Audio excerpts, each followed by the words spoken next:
Saw you kind of take over there in the second half today. You're driving to the basket, had a three-point play, a three-pointer deep to, when you were playing horse with one of the kids from Bryant. How are you trying to, lead this team offensively?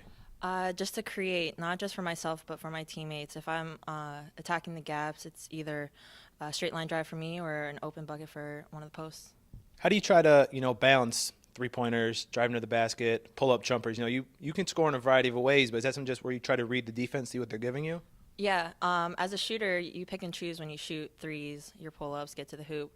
But with this team, we noticed that we could get to the hoop with Bryant, so we wanted to attack as much as possible.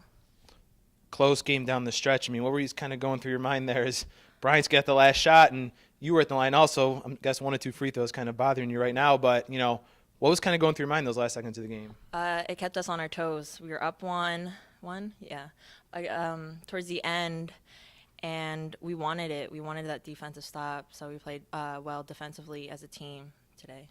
How do you guys build off this? You got a week going to finals, got to go take care of business in the classroom, but then you're going to Vermont before the start of conference play. Every day's game day, though.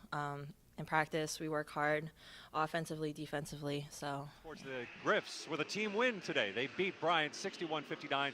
Coach Terry Zeh with us. And Coach, of course, any length of a losing streak is too long. I'm sure one is too long. But again, a three-game losing streak here on your home floor. Talk about what keyed this victory today. I think the team play, and we got into a little bit of foul trouble there. Our threes weren't falling in the first half. These last couple games, we struggled a little bit.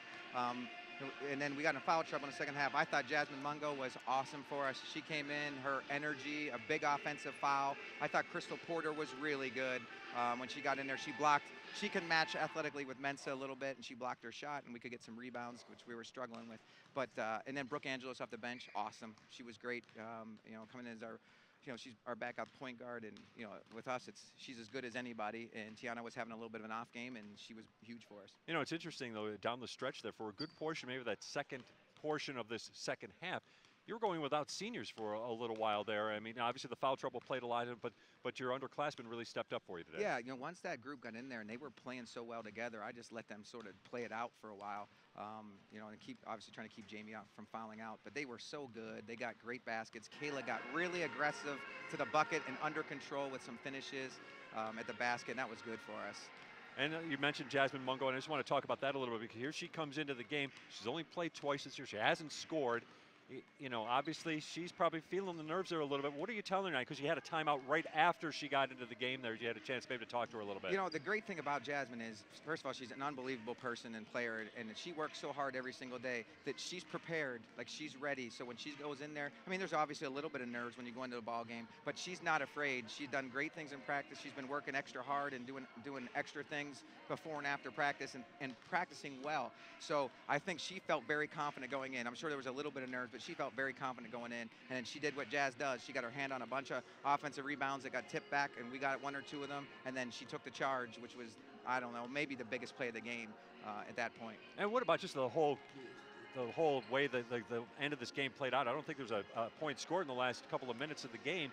So it's kind of a crazy affair. What are you trying to do as a coach to try to work through that with your team? Yeah, because it's combinations that aren't on the floor all the time, it's a little bit awkward offensively. So we got to wait. We went to some of our ball screen stuff to get maybe a little bit of rhythm to what we were doing. So just to settle them a little instead of going with our motion, and call a couple quick hitters just to settle them and see if we could get a shot. And then Kayla made some great plays, I thought, in that stretch and got to the bucket.